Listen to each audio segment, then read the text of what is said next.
সাত সকালে ভয়ঙ্কর কাণ্ড পাঞ্জাবের স্বর্ণ মন্দিরে, চলল গুলি, তাও আবার শিরোমণি অকালি দলের প্রধান সুখবীর সিং বাদলকে লক্ষ্য করে। বুধবার সকালে অমৃতসর স্বর্ণ মন্দিরের বাইরে ঘটনাটি ঘটেছে। অল্পের জন্য প্রাণে বেঁচেছেন সুখবীর সিং, গুলি তার গায়ে লাগেনি। উপস্থিত লোকজন আততায়ীকে ধরেও ফেলেছেন। জানা গিয়েছে, বুধবার সকালে অমৃতসরের স্বর্ণ মন্দিরে গিয়েছিলেন পাঞ্জাবের প্রাক্তন উপমুখ্যমন্ত্রী সুখবীর সিং বাদল।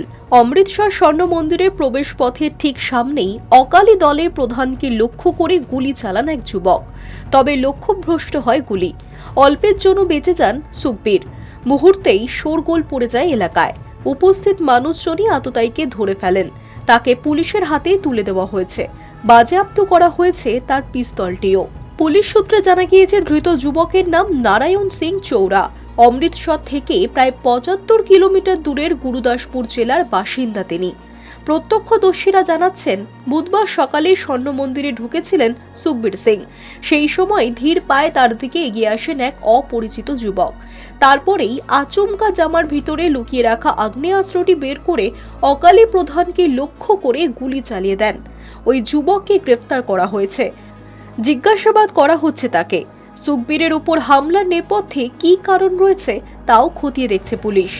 সম্প্রতি ২০১৫ সালে ক্ষমতায় থাকাকালীন প্রভাব খাটিয়ে ডেরা সাচ্চা সৌদার প্রধান গুরমিত রাম রহিমকে অন্যায় সুবিধা পাইয়ে দেওয়ার অভিযোগে সুখবীরকে দোষী সাব্যস্ত করে সাজা শুনিয়েছিল অকাল তখ্ত। সেই আদেশ শিরোধার্য করে মঙ্গলবারের পর বুধবার সকালেও সাজা খাটতে ভাঙা পায়ে হুইল চেয়ারে চেপে অমৃতসর স্বর্ণ মন্দিরে পৌঁছে যান সুখবীর সিং।